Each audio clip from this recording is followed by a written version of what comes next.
Right guys, so if you don't know, this is my Mark 7 Fiesta ST, or Mark 7.5.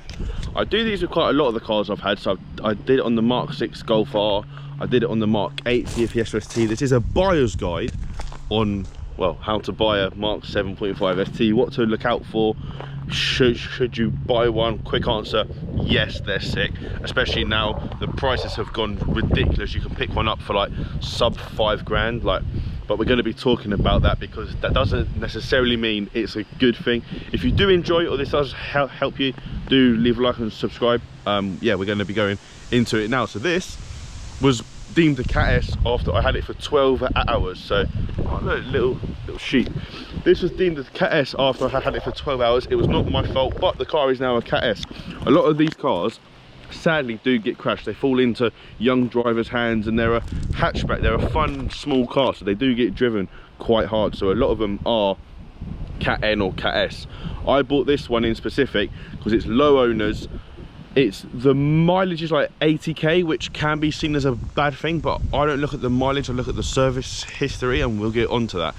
But this car was cared for. It fell into my hands for 12 hours, and if you haven't seen the video, someone went into me, and yeah, whatever. But like in my case, Cat N or even Cat S is not necessarily a bad thing. Like the Cat S on this is so small, I won't class it as a Cat S. And if you can see photos, you can see how it's been properly fixed.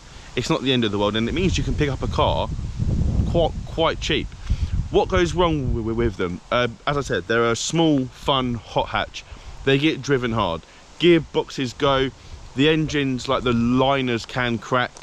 They did like an update on the coolant tank as well. So try get like it's more of a like a triangle shape rather than the round coolant tank. Essentially, just try and get as late of a year as you can. I've got a 2014, which is one of the first years they come out. If you can get like a 15, 16, 17 plate car, that's all right. But as I said, it's all about service history. So all the rear rubbers go to like the arms, and everything just gets play. At the end of the day, these are like a 10-year-old car. They are gonna age, but they do also get quite a hard life. Make sure it's being serviced well, because you can now pick them up for so cheap. People just don't really care about the servicing. It's quite important that cars like this are maintained, because they do get quite a hard life. Try get one that hasn't been touched. Obviously, it's easier said than done. A lot of these have got mods, or they've even had a past life. If you've had one, if you get one with a, or you find one that's had a past life and it's now standard, ask yourself the question, why aren't they selling it as its past life? Are they trying to hide something, or are they simply just putting it back to standard? Now, if we're talking about specs, they do ST1, 2 and 3. ST3, that's this one, that's top specs. So you get like the good seats, keyless entry, keyless start. All that means is the car is going to get nicked. They get stolen so often because they're just so easy to steal. You want a immobilizer, maybe even a ghost. You want a steering lock. If someone wants to steal your car, they'll have it, but you just want to make it as hard as possible for them to take it. ST1 is bottom spec as far as it goes, but they can't be stolen. They're not keyless entry, and they're not keyless start. So if that's a concern for you, probably go ST1. Swap out the seats, easy as that. You don't get heated seats if it's not ST3. I don't know about ST2, but for me, spec is a big thing. I just need to fit an immobilizer. Now, these do come with a few optional extras. The main one being reverse camera and parking sensors. As far as I'm aware, they don't really come with any other options. I might be wrong there, but that's as far as I'm aware. ST3s come quite well equipped, so you get, as I said, good seats, heated seats, auto lights, auto wipers.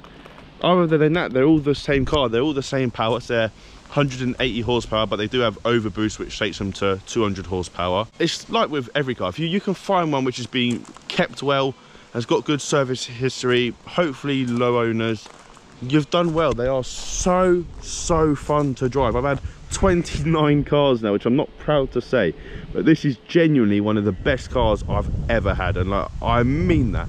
So hopefully this does help. It's not like a, I don't know, that's what I looked out for when I was buying the car, and touch wood, so far I've done all right.